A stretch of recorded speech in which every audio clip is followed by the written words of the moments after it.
नमस्कार दोस्तों, मैं आपका अपना दोस्त डॉक्टर अंशुल महाजन, कंसल्टेंट साइकियाट्रिस्ट, मानस क्लिनिक, टैगोर नगर, लुधियाने से आप सबका यूट्यूब राही स्वागत करता हूं। Hello everyone. तो दर्शकों, आज का हमारा टॉपिक है एपिलेप्सी, जिसे हम आम भाषा में मिर्गी के नाम से जानते हैं। मिर्गी एक प्रकार का दिमाग का रोग होता है जिसमें इंसान को बार बार दौरे आते हैं, दंदल पड़ते हैं, मुंह से झाग निकलती है, जुबान कट जाती है, आंखें ऊपर की तरफ जाती है, गर्दन पीछे की तरफ जाती है।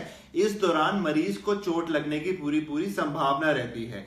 मरीज को दौरे के दौरान पेशाब भी निकल सकता है और स्टूल भी बीच में पास कर सकता है, जिसको हम बोलते हैं इनकॉन्टिनेंस। पूरे शरीर में हाथों पांवों में अकड़ापन हो जाता है।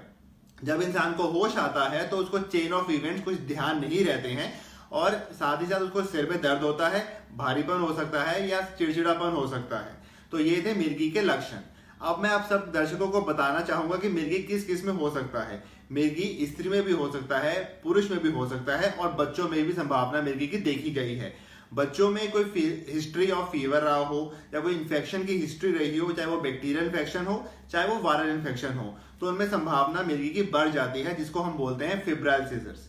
अब मैं आप दर्शकों को मिर्गी के कारण बताना चाहूंगा। मिर्गी के कुछ अनेक कारण होते हैं, जैसे कि ब्रेन में ब्लड सप्लाई कम हो जाना, ब्रेन में कोई चोट लग जाना, ब्रेन की कोई इन्फेक्शन हो जाना जिसको हम वायरल या बैक्टीरियल इन्फेक्शन बोल सकते हैं, या ब्रेन में ट्यूमर हो जाना जिसके कारण मिर्गी की संभावना बढ़ जाती है। ये भी देखा गया है कि यदि परिवार में किसी को मिर्गी की शिकायत रहती है तो बच्चों में भी संभावना रहती है, जिसे हम जेनेटिक कॉज बोल सकते हैं। आजकल अल्कोहल और नशीले पदार्थ का प्रयोग बढ़ता जा रहा है। इनकी मात्रा ज्यादा लेने से या तुरंत एकदम छोड़ने से भी मरीजों में देखा गया है कि मिर्गी या दौरे की संभावना बढ़ जाती है।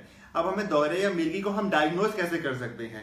पेशेंट और अटेंडेंट डॉक्टर के पास आते हैं, डॉक्टर्स को प्रॉपर हिस्ट्री लेनी चाहिए। आपको दौरे कब से बढ़ रहे हैं, कोई नशे का सेवन तो नहीं करते हैं, कोई पुरानी हिस्ट्री ऑफ एपिलेप्सी तो नहीं है, कोई इन्फेक्शन की हिस्ट्री या कोई फीवर की हिस्ट्री तो नहीं है, और फ्रीक्वेंसी ऑफ अटैक्स ऑफ दौरे कितने रहते हैं।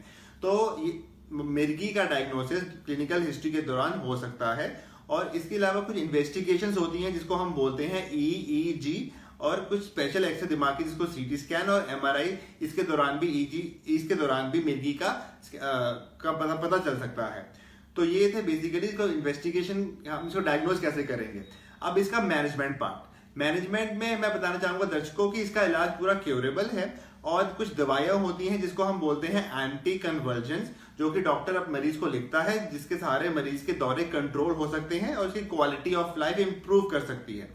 तो इसके अलावा लैपटॉप का इस्तेमाल कम करना चाहिए, मोबाइल का इस्तेमाल कम करना चाहिए, या डीजे में कम जाना चाहिए।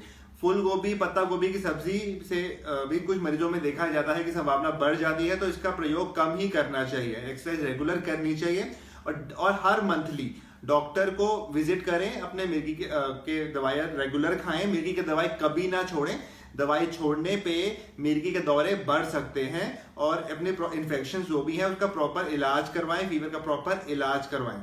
तो ये है टोटल ओवरऑल मेरा वीडियो रिगार्डिंग मिर्गी, उसकी मैनेजमेंट, उसके लक्षण, उसके डायग्नोसिस। और मैं मेरे फ्यू टिप्स देना चाहूंगा जो भी वीडियो देख रहे हैं, कि अपने आसपास किसी को मिर्गी है या किसी को मिर्गी का शिकायत है, आप उसको नियर बाय डॉक्टर के पास लेकर जाएं, प्रॉपर इलाज करवाएं, प्रॉपर दवाई कराएं। इसी से मरीज का भला होगा और हम एक इंसान की जान बचा सकेंगे। तो यदि आपको मेरा वीडियो पसंद आए तो आप इसको लाइक कीजिए, सब्सक्राइब कीजिए, शेयर कीजिए। Thank you so much.